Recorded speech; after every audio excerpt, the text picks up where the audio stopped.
A soft smile hides a sharp betrayal. A secret affair begins to crack through the polished walls of New York's high society. And behind every gentle invitation is a plan to destroy a rival. Episode 4 of The Gilded Age doesn't just continue. The story, it turns it. Let's uncover how the quiet moments are really traps, and how trust is just another weapon in the hands of the elite. Episode 3 left the audience on edge, especially after Bertha Russell's dramatic push to claim control over the opera scene. Her determination to be accepted by the elite didn't stop at ballrooms and fancy dinners. It moved straight into the music halls, where influence is judged by where you sit and who you're seen with. But Bertha isn't playing by their rules anymore. She's making her own, and not everyone is ready. Meanwhile, Marian walks a tightrope between heart and duty. She's keeping her romance with Dashiell secret, not just because of Aunt Agnes, but because of how fragile her place in society still is.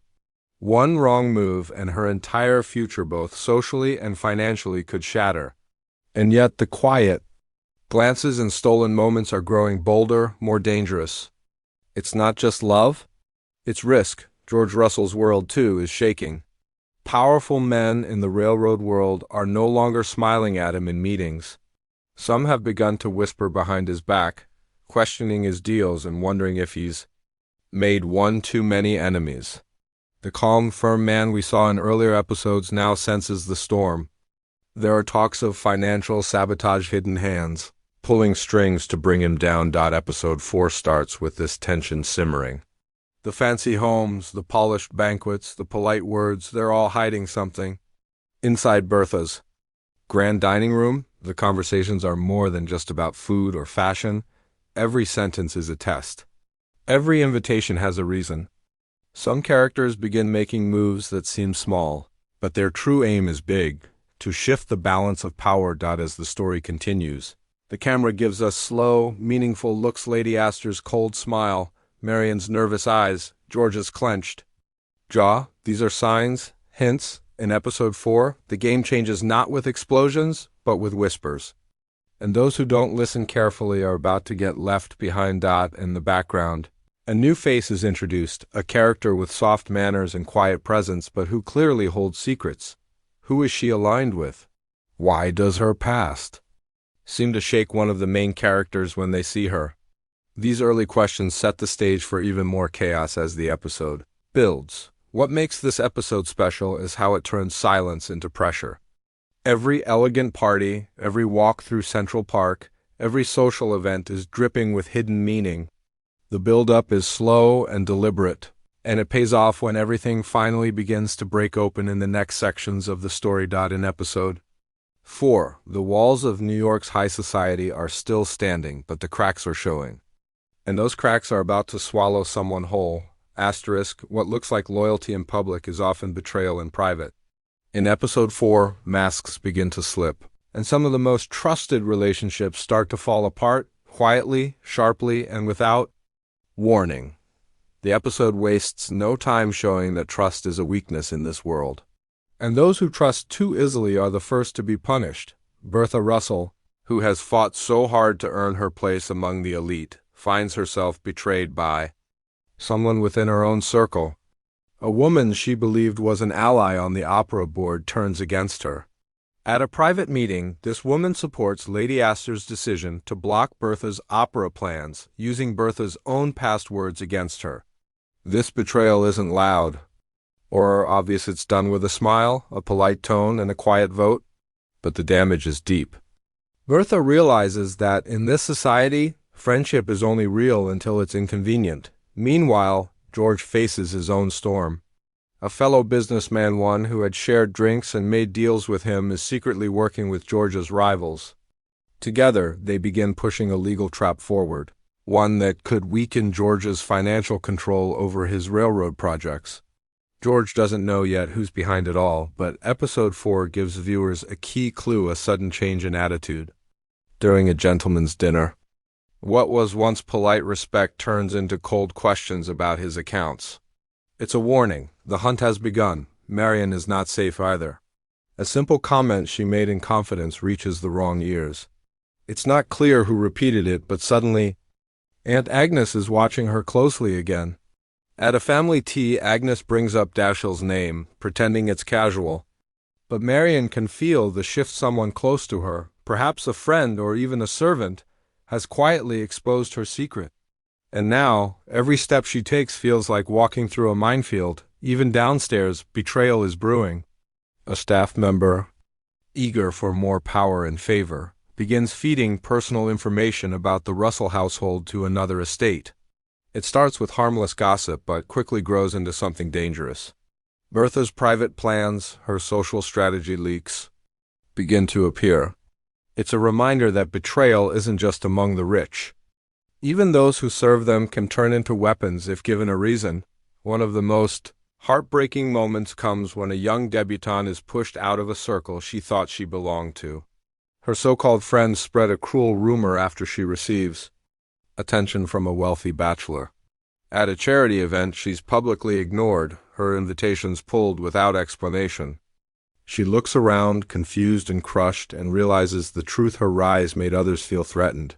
And in this world, being too charming can make you a target. By the end of this section, betrayal is not just a theme, it's a weapon everyone uses, and what's terrifying is how calmly it's done.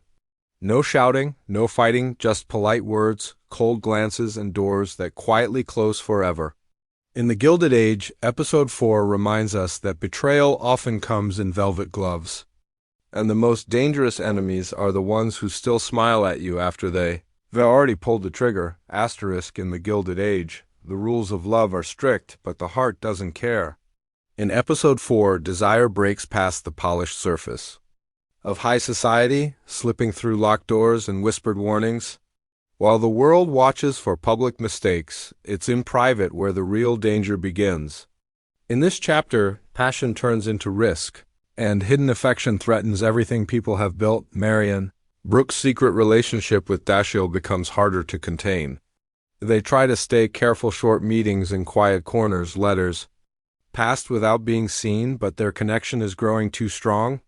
In one powerful moment, they nearly share a kiss in a hallway while Agnes is just one room away. The scene is quiet, but the tension is unbearable. Marian knows one wrong move could ruin her reputation.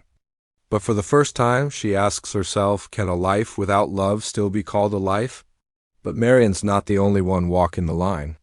One of Bertha Russell's closest staff members is revealed to be involved in a forbidden relationship with a visiting guest from Europe, someone far above their social station. A simple look turns into a late-night meeting. What began as kindness has turned into something deeper.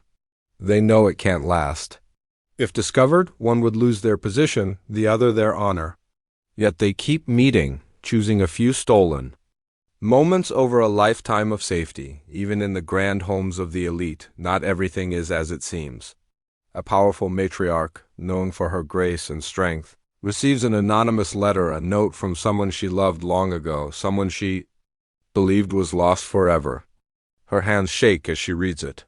The name brings back memories she buried decades ago. For the rest of the episode, her mood changes. She speaks softer. Her eyes linger longer on old photographs. And in a quiet scene near the fireplace, she looks at her reflection and whispers, "He still remembers me." But perhaps the most shocking secret belongs to a young gentleman known for his charm and good manners. While publicly courting a wealthy heiress, he's privately writing poems to her maid. Their affair is quiet, built from glances and small gifts. She wears a ribbon in her hair, one he bought her, hidden under her cap. She knows he can never marry her. He knows he's being pushed to propose to someone else. And yet they both choose to meet again, knowing each time might be the last. At a lavish evening event, all of these hidden romances begin to intersect. Dashiell and Marian make eye contact across the room, but Dashiell is pulled aside by a jealous woman who has begun to suspect. The staff member, who had been sneaking out at night, receives a warning from another servant. "Someone saw you. Be careful." The matriarch catches a glimpse of a man who looks like the one from her past. And the maid with the ribbon is almost caught when her lover's fiancé asks where she got such a color. Episode 4 shows that love, no matter how secret, leaves footprints. In a world built on appearances, even the smallest slip can be deadly. These affairs are not just emotional, they're political, dangerous, and potentially explosive. The lines between love, duty, and survival blur more than ever, the most beautiful part? These stories make the characters feel human. Beneath the gowns and titles, they all want something real. But in this society, love without permission is love with a price. And some are about to pay more than they ever expected. Asterisk power doesn't scream in this world, it whispers behind lace fans and golden teacups. But in episode 4 of the Gilded Age, the whispers grow louder. The balance of New York high society begins to shift, not with swords or scandals, but with silent moves made in drawing rooms and board meetings. By the end of the episode, the old guard is shaking, and the new blood is rising. Fast. Bertha Russell, humiliated by betrayal at the opera board, doesn't stay down. Instead, she uses her greatest weapon wealth, while the elite try to freeze her out. Bertha quietly begins forming her own alliances, not through approval, but through ownership. She buys influence, secures favors, and funds events that force even her enemies to attend. In a bold stroke, she outmaneuvers Lady Astor by sponsoring an international opera star, someone so famous, so adored, that even the most traditional elites are forced to show up at her event. It's not acceptance, but it's submission. And that's enough for now. Meanwhile, George Russell is playing a quieter game. After discovering hints of sabotage in his business dealings, he begins moving his money around. Investments are sold, new projects begin overseas. He doesn't shout or panic, he smiles, shakes hands, and leaves his rivals guessing. By the time they realize he's created a financial wall they can't break through, it's too late. George is building an empire beyond their reach, but it's not just the Russells. A new character, young, charming, and surprisingly well-connected, begins making waves in both social and business circles. He's polite to the old guard but doesn't worship them. He attends their events, but only when it suits his plans. Some think he's arrogant. Others sense something more dangerous, ambition without fear. And in a society where fear keeps the rules in place, that's a serious threat. By episode's end, he's earned a seat at a major table, one that was once locked to newcomers. The biggest power move, however, comes during a grand charity ball hosted by a respected old money family. Everything seems perfect: music, gowns, speeches. But then it happens. A long-standing member of the elite announces she will step down from the city's most prestigious social council. Everyone gasps. She names her replacement, Bertha Russell. Silence follows. Eyes widen. Glasses freeze midair. In that single moment, a line has been crossed. The old world just gave a piece of itself to the new, and nothing will be the same again. The fallout is instant. Rumors swirl before the night is over. Some families begin canceling events. Others rush to align with the new power center forming around Bertha. Marian's Aunt Agnes is furious, sensing that everything she believed in is under attack. She warns Marian, this city is changing, and not for the better. But Marian, watching from the side, isn't so sure. Outside the grand homes, the servants and common folk also feel the shift. Wages rise in some houses, while others begin losing staff.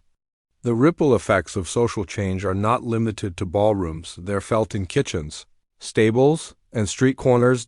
As the episode closes, a storm gathers over the city, both literally and figuratively. Thunder rumbles as Bertha stands on her balcony watching the skyline. George joins her. They don't speak much. They don't need to. They know what's coming. They didn't just survive the war for power, they've begun to win it.